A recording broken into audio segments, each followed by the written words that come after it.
Hello दोस्तों, online form में आपका स्वागत है। बिस्कोमान इंटरव्यू का जो है आज निबंध का दूसरा दिन है। ठीक है दोस्तों, पहला निबंध हमने आप लोगों को बता दिया था कैसे लिखना है। अब आज जो है लिख कर दिखाएंगे आप लोगों को कि कैसे निबंध निकला है। तो आप लोग तैयार हो जाइए और इस बार किसी भी हाल में बिस्कोमान को पार करना है। ठीक है दोस्तों, बिस्कोमान में जॉब पा लेना है। ठीक है दोस्तों, तो चलिए वीडियो शुरू करेंगे। वीडियो शुरू करने से पहले यदि चैनल पर नए हैं तो चैनल को सब्सक्राइब करके बेल आइकन को जरूर दबा दीजिएगा, इसी तरह की पल पल की अपडेट के लिए, इसी तरह के और भी निबंध लेखन के लिए। ठीक है दोस्तों, तो चलिए वीडियो शुरू करते हैं। हमने जो है आज कॉपी पर ही लिखकर आप लोगों को बताने की कोशिश की है। तो देखिए, सबसे पहले आज होली पर जो है निबंध लिखेंगे। ठीक है दोस्तों, होली पर निबंध आज लिखने वाले हैं। थोड़ा सा कलर चेंज कर लेते हैं, कौन सा कलर अच्छा रहेगा। हाँ, ये ठीक है। तो चलिए दोस्तों, आज होली पर निबंध आप लोगों को लिखने वाले हैं। देखिए, प्रारंभ, सबसे पहले प्रारंभ करेंगे। इसके बाद पौराणिकता के बारे में, होली की पौराणिकता क्या है। इसके बाद उल्लास और अभिव्यक्ति के बारे में। इसके बाद साहित्य में वर्णन और इसके बाद उपसंहार लिखेंगे। इस तरह आपको जो भी लिखना है पहले ऊपर में आप लोग लिख लेंगे कि क्या क्या लिखना है। ठीक है दोस्तों, चलिए हम शुरू करते हैं, प्रारंभ करते हैं। ठीक है दोस्तों, तो देखिए, जिसका स्मरण करते ही कण कण में, देखिए दोस्तों, लिखते समय आप लोग हर्षिकार दीर्घिकार चिन्ह का ध्यान रखिएगा। तो यहाँ पर देखिए, कण कण में बिजली का स्पंदन हो जाता है। नस नस में, देखिए यहाँ पर ये नहीं था, नस नस में लालसा की लहर दौड़ जाती है। मन प्राणों पर भावों का सम्मोहक इंद्रधनुष छा जाता है, उसका नाम है होली।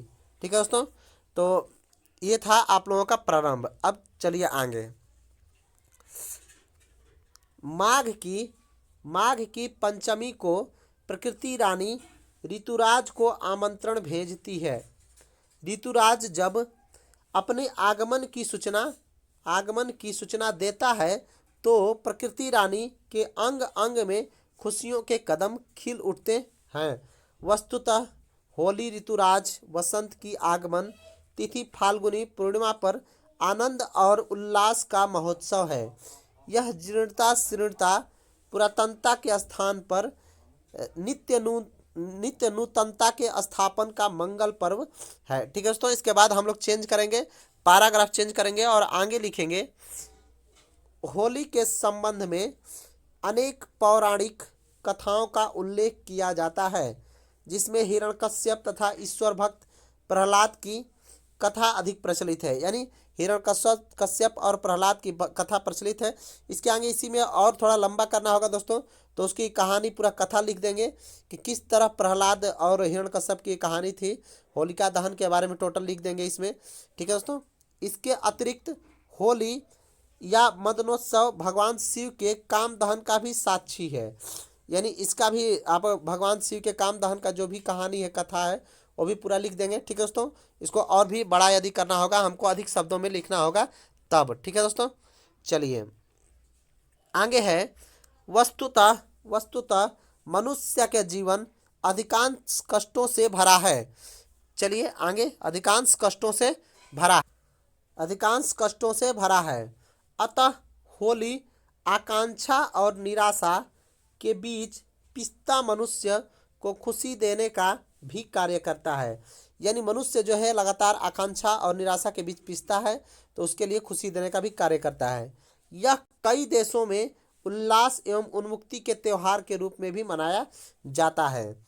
अगला है होली का वर्णन। पैराग्राफ चेंज करके फिर लिखेंगे दोस्तों। होली का वर्णन हमारे साहित्य में भी बड़ी चित्ताकर्षक हुआ है। कबीरदास, तुलसीदास, सूरदास, रसखान सभी ने इसका बड़ा ही मनोरम वर्णन किया है। ठीक है दोस्तों, आगे देखिए। किंतु किंतु कुछ अबोध जन इस दिन दूसरों पर सड़ा कीचड़ उछालते हैं, पत्थर फेंकते हैं, ताड़ी और दारू पीकर शर्मनाक गाने गाते हैं, गाली गलौज करते हैं। यदि यह विकृति शीघ्र से शीघ्र दूर होती है, तभी हमें अपने संस्कृति पर गर्व करने का अधिकार होगा। ठीक है दोस्तों, आगे है। अब ये लास्ट है उपसंहार। यदि दीपावली ज्योति का पर्व है तो होली प्रीति का पर्व है। ये चिन्ह देखिएगा दोस्तों, ये चिन्ह जरूर लगाइएगा। यदि दशहरा में शक्ति की पूजा होती है तो होली में भक्ति की पूजा होती है। होली का लाल रंग प्रेम और बलिदान, दोनों का ही प्रतीक है। होली सचमुच में होली है। ठीक है दोस्तों, तो ये हमने थोड़ा कम शब्दों में कोशिश की थी लिखने की दोस्तों, लेकिन और भी अधिक शब्दों में अगला जो होगा आप लोगों का कम से कम 5 या 6 पेज में, क्योंकि वहाँ पर जो है हमको 200 शब्दों में लिखना है दोस्तों, ये 60 या 80 शब्दों में होगा, तो हमको 200 शब्दों में थोड़ा बड़ा लिखना होता है, क्योंकि 2 4 पेज हमको दिया जाता है वहाँ पर लिखने के लिए। ठीक है दोस्तों, और इसमें जो गलती कर गया ये अगर अच्छे से नहीं लिख पाए तो आप इंटरव्यू तो देंगे लेकिन आपका रिजल्ट नहीं होगा। ठीक है दोस्तों, तो इसको और भी बड़ा करके, थोड़ा सा टाइम कम रहने की वजह से हमने थोड़ा सा कम लिखा। ठीक है दोस्तों, तो कल जो है और भी बड़ा करके किसी दूसरे टॉपिक पर लिख कर आपको दिखाएंगे। ठीक है दोस्तों, तो चलिए हमारे साथ बने रहिएगा इसी तरह की और भी वीडियोज़ के लिए। तो आइए एक और लास्ट यहाँ पर कुछ लिखा हुआ है दोस्तों कि मैं क्या जानूँ दुनियादारी, शिक्षा मेरी वतन बने, मर जाऊं इन किताबों पर और कागज़ मेरी कफन बने।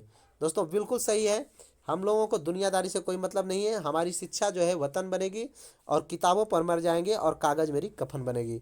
चलिए इसी तरह की और भी वीडियोज आपको लेकर आते रहेंगे, हमारे साथ जुड़े रहिए, ऑनलाइन फॉर्म के साथ जुड़े रहिए।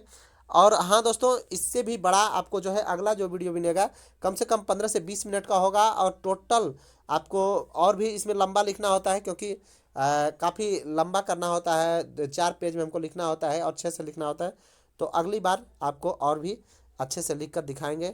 वीडियो यदि अच्छा लगे तो कमेंट करके कमेंट जरूर बताइएगा दोस्तों कि वीडियो कैसा लगा।